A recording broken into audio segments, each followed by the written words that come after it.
Channel of Vadodara. મહાશક્તિની ભક્તિનું અવસર નવરાત્રિ પર્વનો પ્રારંભ થઈ ગયો છે, ત્યારે શિશુ ગરબા મહોત્સવમાં મા અંબા સ્વરૂપ એવી નાની બાળકીઓના હસ્તે ગરબાનો પ્રારંભ કરાવવામાં આવ્યો હતો। આસો નવરાત્રિનો ભક્તિમય વાતાવરણમાં આરંભ થયો છે, ત્યારે શિશુ ગરબા મહોત્સવમાં ઇસ્કોન મંદિરના પ્રમુખ નિત્યાનંદ સ્વામી, પૂર્વ કાઉન્સિલર રાજેશ આયરે, મ્યુનિસિપલ કાઉન્સિલર શ્રીરંગ આયરે તેમજ નાની નાની બાળાઓના હસ્તે ગરબા ગ્રાઉન્ડને ખુલ્લું મૂકવામાં આવ્યું હતું, જ્યાં માતાજીની નયનરમ્ય પ્રતિમાના દર્શન કરી ગરબાની શરૂઆત કરવામાં આવી હતી। શહેરના પશ્ચિમ વિસ્તારમાં છેલ્લા 3 વર્ષથી જય સાઈનાથ એજ્યુકેશન એન્ડ ચેરિટેબલ ટ્રસ્ટના ઉપક્રમે નવરાત્રિનું આયોજન કરવામાં આવે છે। શિશુ ગરબા મહોત્સવમાં પહેલા જ નોરતે રમઝટ જામી હતી। શિશુ ગરબા મેદાનમાં ખેલૈયાઓ મન ભરી ગરબાને માણ્યો હતો।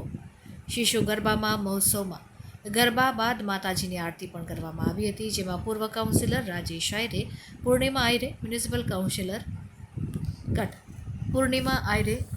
કાઉન્સિલર શ્રીરંગ આયરે, ક્ષત્રિય કરણી સેનાના યુવા અધ્યક્ષ લખન દરબાર તેમજ મહાનુભાવો દ્વારા આરતી ઉતારી માતાજીની કૃપા પ્રાપ્ત કરવામાં આવી હતી।